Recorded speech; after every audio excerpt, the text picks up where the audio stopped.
उसकी steel structure टेढ़ा हो जाता है टायर का, क्योंकि वो स्मगलिंग में 4-4, 5-5 टायर आते हैं। जी अस्सलाम वालेकुम जी, आपका मेज़बान कामरान सदीकी आपकी खिदमत में हाजिर है। जे रशीद एंड सन्स पे इस वक्त मैं मौजूद हूँ और 1948 से काम करने वाला इदारा जे रशीद एंड सन्स तकरीबन 3 से 4 साल पहले जो है वो फैसल टाउन के अंदर इन्होंने अपना आउटलेट बनाया और पूरी मार्केट का मैंने जब विज़िट किया तो उन्होंने एक जवाब दिया कि जे रशीद एंड सन्स ने आकर ट्रेंड चेंज कर दिया है। तो यूसुफ भाई हमारे साथ इस टाइम मौजूद है, हम जानते हैं कि ये ट्रेंड कौन सा था जो चेंज हुआ और किस तरीके से चेंज किया। अस्सलाम वालेकुम यूसुफ भाई। जी वालेकुम सलाम। यूसुफ भाई, बड़े सवालात हैं, सवाल तो आपने मेरा सुन ही लिया होगा कि आके इन्होंने ट्रेंड चेंज किया, तो वो क्या ट्रेंड था जो आपने चेंज कर दिया?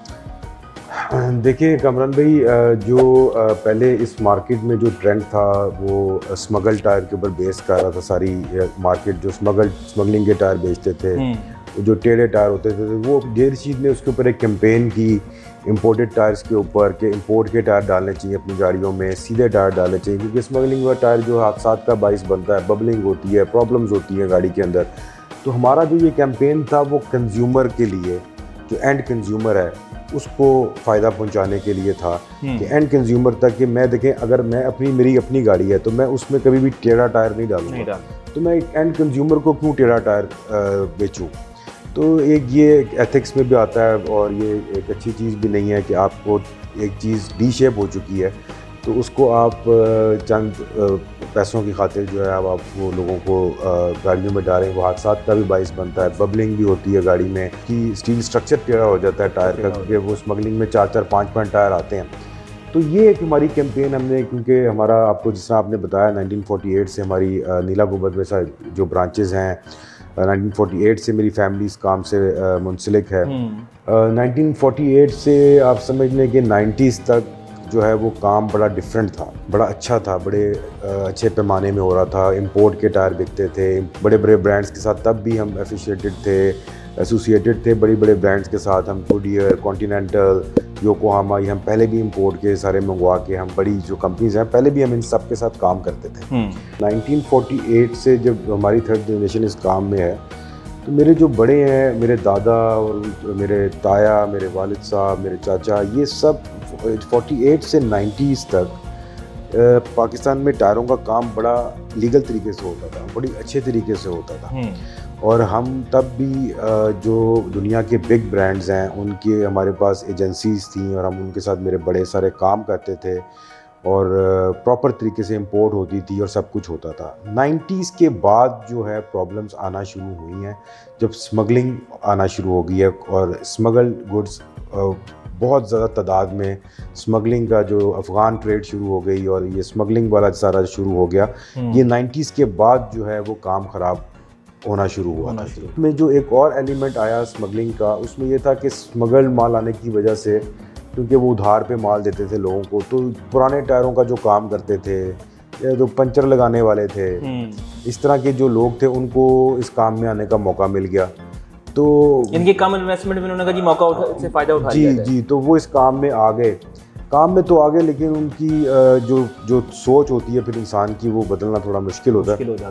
काम में आके इस काम को नए तरीके से करने की बजाय उन्होंने अपनी पुराने, जिस तरह वो पुराने टायरों का काम करते थे और वो जो उसमें 2 नंबरियाँ होती थी, वो इसमें भी होती रही। तो जिसकी वजह से एंड कंज्यूमर को बड़ा नुकसान हुआ, जान से भी गया और वो माल से भी गया और गलत उसको चीज़ भी मिली और उसको पैसों का भी नुकसान हुआ। वो कस्टमर्स को बाद में पता चलता था कि यार हमारे साथ ये हो गया। तो वो चीज़ अनफॉर्चुनेटली, क्योंकि ऐसे लोग इस काम में आ गए, तो वो काफ़ी ख़राब रहा। तो वो देखें, फिर अल्लाह की तरफ से जब हमने अपनी एक्सपेंशन यहाँ पे की, तारिक भाई ने सारा इनिशिएटिव लिया, हमने यहाँ पे एक्सपेंशन की। पहला हमने यहाँ पे खोला फैसल टाउन में फ्लैगशिप स्टोर जे रशीद का। तो हमें बड़ी चैलेंजेस का सामना करना पड़ा। तो हमने लोगों को बड़ा गाइड किया, उनको बड़ा बताया कि जी देखें, ऐसा टायर ना लें, ऐसा टायर लें, टेढ़ा टायर ना लें, और ये आपके लिए नुकसानदेह, मुल्क को भी इसमें कोई फ़ायदा नहीं है, कोई ड्यूटी इसकी नहीं देता, कोई इसका टैक्सेस नहीं पेड होते। तो ये हमने सारी बातें की। आपका वो केस भी एक चला था योकोहामा के ऊपर, उसकी क्या कहानी? जी देखें जी, जब आपकी नीयत ठीक हो तो अल्लाह ताला आपको साथ देता है। तो फिर हमें योकोहामा, एक बहुत बड़ा ब्रांड पाकिस्तान का, योकोहामा की हमें ऑफिशियल डिस्ट्रीब्यूटर हम बन गए पाकिस्तान में। कि प्राइस का इतना फ़र्क हो गया था कि आप इंपोर्ट का टायर बेचना मुश्किल हो गया।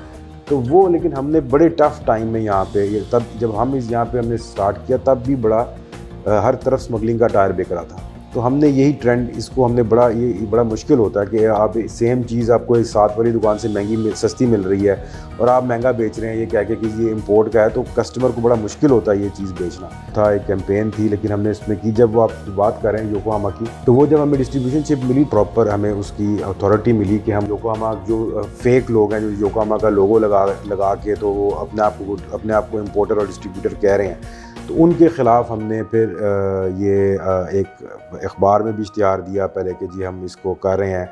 ट्रेडमार्क जो अथॉरिटी होती है, ट्रेडमार्क अथॉरिटी उन्होंने हमें योकोहामा वाला ने दी। स्मगलर जो स्मगलिंग का माल बेचते थे वो सारे हमारे अगेंस्ट हो गए कि जी ये हो गया वो हो गया। आपको पता ज़ाहिर बात है कि उनके मुफाद में वो बात नहीं थी, वो कंज्यूमर के मुफाद में बात थी। वो एक केस चला बड़ी देर मार्केट में। हमने बड़ा इनको समझाया कि भाई हम ये योकोहामा हमें इस पे बैक कर रहा है और हम इसको उसकी वजह से कर रहे हैं क्योंकि वो अपने नाम को पाकिस्तान में गंदा होता हुआ देख रहे हैं, तो जिसकी वजह से वो हम उसको प्रोटेक्ट कर रहे हैं। लॉन्ग स्टोरी शॉर्ट कि उसका फिर एंड रिज़ल्ट ये आया कि हम वो केस जीत गए और फिर इन सब के साथ सुलह की कि नहीं जी आप सही हैं और आप, ज़ाहिर बात है उन्होंने जब कोर्ट ने हमारे हक़ में फ़ैसला किया तो फिर ऑब्वियसली इन लोगों को हमारे साथ मिलना पड़ा। तो अच्छा, इसके अंदर एक बहुत बड़ा हाथ है सोशल मीडिया का।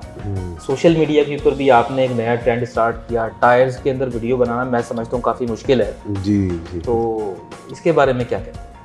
हाँ जी, ये भी एक ट्रेंड हम जे रशीद ने स्टार्ट किया, जिस तरह आप बता रहे हैं आप कि हर बंदा इसको कर रहा है। इसमें मुझे खुशी होती है, मैं देखता हूँ कि लोग अगर वीडियोस बना रहे हैं और वही एंड कंज्यूमर को अगर फ़ायदा पहुँचा रहे हैं, अगर एंड कंज्यूमर को अपनी प्रोडक्ट दिखा रहे हैं और वो कर रहे हैं ये सब, अगर वो जे रशीद को फॉलो करके वीडियोस बना रहे हैं और इस तरह की प्रमोशंस कर रहे हैं, सोशल मीडिया का इस्तेमाल कर रहे हैं, तो मुझे खुशी होती है। मैं कहता हूँ अच्छी बात है, अगर कंज्यूमर को फ़ायदा हो रहा है तो इसमें कोई हमारा भी। इसमें मैंने काफ़ी वीडियोस देखी हैं कि उसमें मिस इन्फॉर्मेशन जो है ना वो भी काफ़ी है। बताया कुछ जाता है, वो निकलता कुछ है। इन्फॉर्मेशन वेबसाइट पे कुछ होती है, लेकिन बताया वीडियो के अंदर जो है ना वो मिसकॉन्सेप्ट वाला सीन एक चल रहा है। कमल साहब देखें, वो उनको लगता है कि शायद सोशल मीडिया पे बात करने से जो भी वो बात करेंगे उसका कोई ऐसे नहीं होता, लीगल इन्फॉर्मेशन नहीं, उसका एक बैकअप भी होता है। और देखें, आप कोई भी चीज़ सोशल मीडिया पे दिखाएंगे, लोग, कंज्यूमर इतना बेवकूफ़ नहीं होता, वो देख लेता है कि वो क्या प्रोडक्ट बेच रहे हैं क्या नहीं बेच रहे हैं। तो बहरहाल ये एक, अगर वो लोग कर रहे हैं, वीडियोस बना रहे हैं, तो मुझे खुशी होती है। मुझे इसमें कोई मसला नहीं है, उनका हक़ है, वो बना सकते हैं, वो बनाते भी हैं। और ये अच्छी चीज़ है, कंज्यूमर को उसका फ़ायदा पहुंचता है, कंज्यूमर इसमें एजुकेट होता है, कंज्यूमर को पता चल जाता है कि ये चीज़ क्या, वो क्या सेल कर रहे हैं, हम क्या सेल कर रहे हैं। देखिए, हमारा मकसद सोशल मीडिया, हम तो पहले दिन से सोशल मीडिया को ज़हन में रख के चलते थे और हमने इस पर बड़ा वर्किंग की इसके ऊपर, और हमने बड़ा इसके ऊपर हर रोज़ इसके ऊपर काम किया। तो फिर इंशाअल्लाह ताला उसके रिज़ल्ट्स भी मिले। तो अब वो ये है कि अगर दूसरे भी लोग ये करना शुरू हो गए हैं और अगर कंज्यूमर को फ़ायदा होता है तो हमें भी खुशी होगी। बेहतर होता है।